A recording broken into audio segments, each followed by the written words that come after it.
Have you ever wondered why crime and homelessness are on the rise in Portland, Oregon? In recent times, the city known for its natural beauty and quirky attractions has been grappling with these two pressing issues. Portland's slow pace and conveniences seem to be overshadowed by the expanding tent cities for the homeless and an uptick in violent incidents. Reports indicate that the idyllic refuge has been challenged with violent protests and clashes between political groups. This surge in crime and homelessness isn't just a number or statistic. It's a matter that's affecting the lives of thousands of people each day. It's reshaping the community and how people interact with the city they call home. The issue is complex, with a multitude of factors contributing to the current situation. From extreme heat waves to political turbulence, Portland's issues are intertwined in a web of causality. To truly grasp the situation, we must delve deeper beyond the surface. To understand this issue, we must delve into the underlying causes. Stay with us as we navigate through this complicated issue, exploring its roots and the impact of recent policies like Measure 110. Together, we'll strive to understand not just the what, but the why and the how of these escalating problems in Portland, Oregon. Let's pull back the curtain and examine the reasons behind this growing concern. The rise in crime and homelessness in Portland, Oregon is not an isolated issue, nor is it a simple one. It's a multifaceted problem with roots that run deep into the city's socioeconomic framework. Firstly, economic instability plays a significant role. Job loss, wage stagnation, and the rising cost of living have left many residents struggling to meet their basic needs. For some, the strain proves too much, leading to homelessness and in some cases criminal activity as a means of survival. Secondly, the lack of affordable housing is a major contributor. As property prices skyrocket, many residents are being priced out of their homes with nowhere else to turn but the streets. This housing crisis is not only increasing the number of homeless individuals, but also putting pressure on the city's resources and infrastructure. Mental health issues and substance abuse are two more critical factors. Those struggling with these problems often have difficulty maintaining stable employment and housing, leading to a cycle of homelessness and crime. Without adequate support and treatment, breaking this cycle becomes a daunting task. Finally, Portland's recent history of violent protests and political clashes has created an environment of instability and fear. This tension can exacerbate existing issues, pushing those on the brink over the edge into homelessness or criminal activity. However, one recent change has particularly influenced these trends: Measure 110. Passed in 2020, Measure 110 has dramatically shifted Oregon's approach to drug possession. This initiative, groundbreaking in its scope, took the drastic step of decriminalizing small amounts of all drugs, from marijuana to methamphetamine, and shifted the focus from punishment to treatment.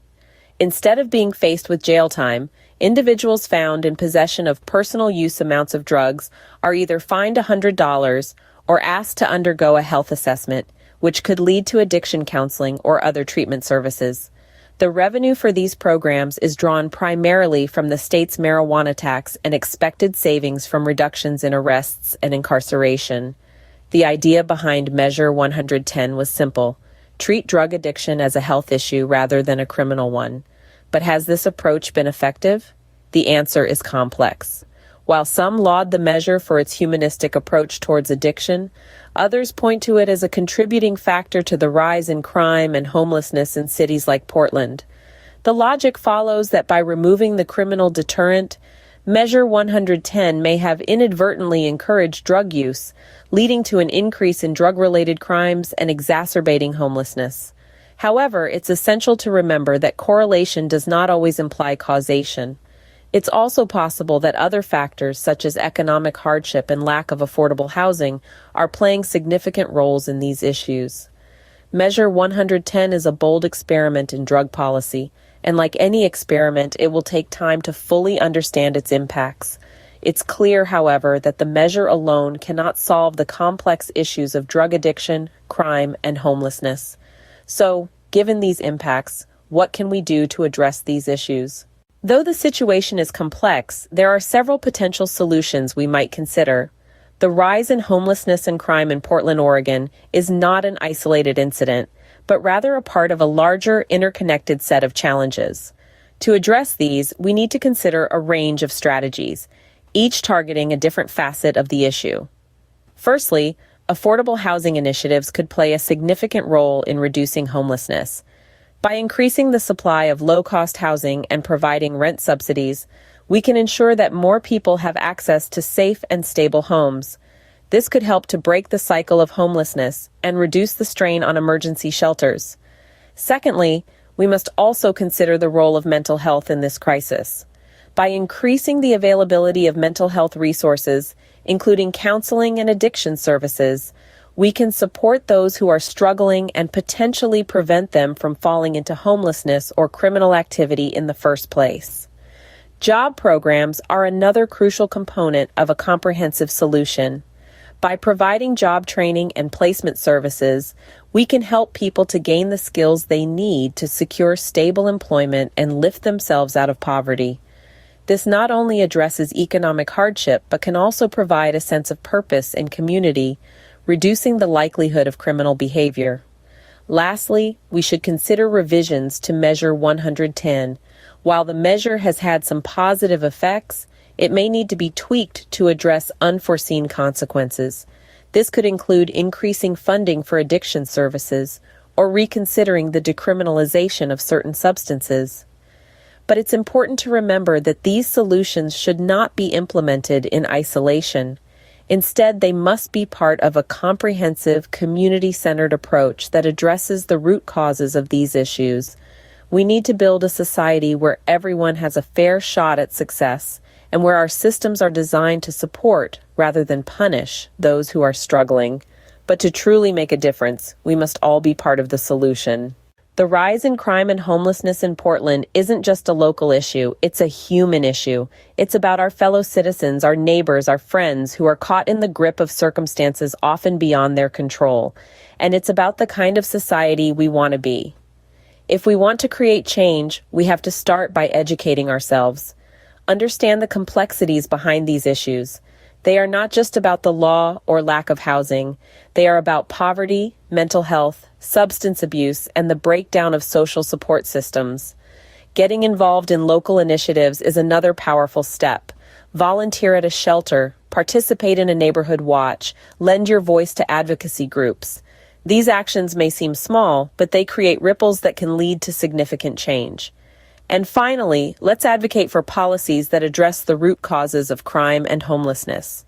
This means supporting initiatives like Measure 110, which decriminalizes drug possession and directs funding towards treatment and recovery services. It means standing up for affordable housing, mental health support, and poverty reduction. Remember, change doesn't happen overnight, but every step we take brings us closer to a future where everyone has a chance to thrive.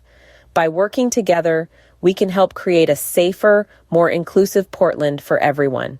In today's discussion, we've delved into the complex issue of rising crime and homelessness in Portland, Oregon.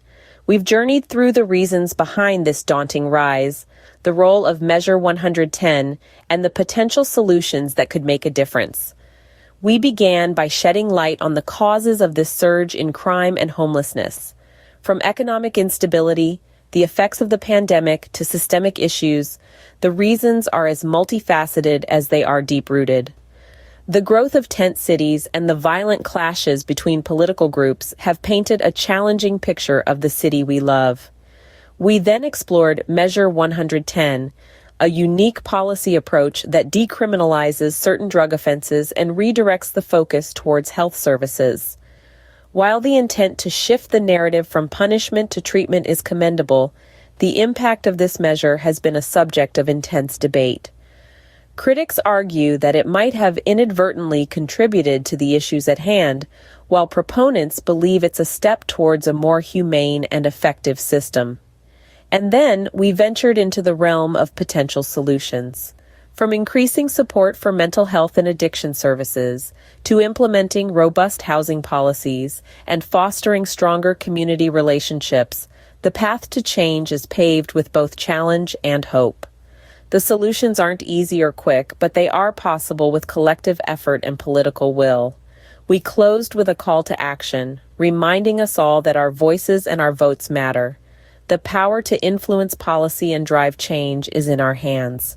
We can advocate for the vulnerable, push for effective solutions, and hold our leaders accountable. In this intricate web of issues, one thing is clear. There's no one-size-fits-all solution. It requires a comprehensive, community-oriented approach that addresses the root causes and provides sustainable solutions. Remember, change starts with understanding. Thank you for joining us in this important conversation.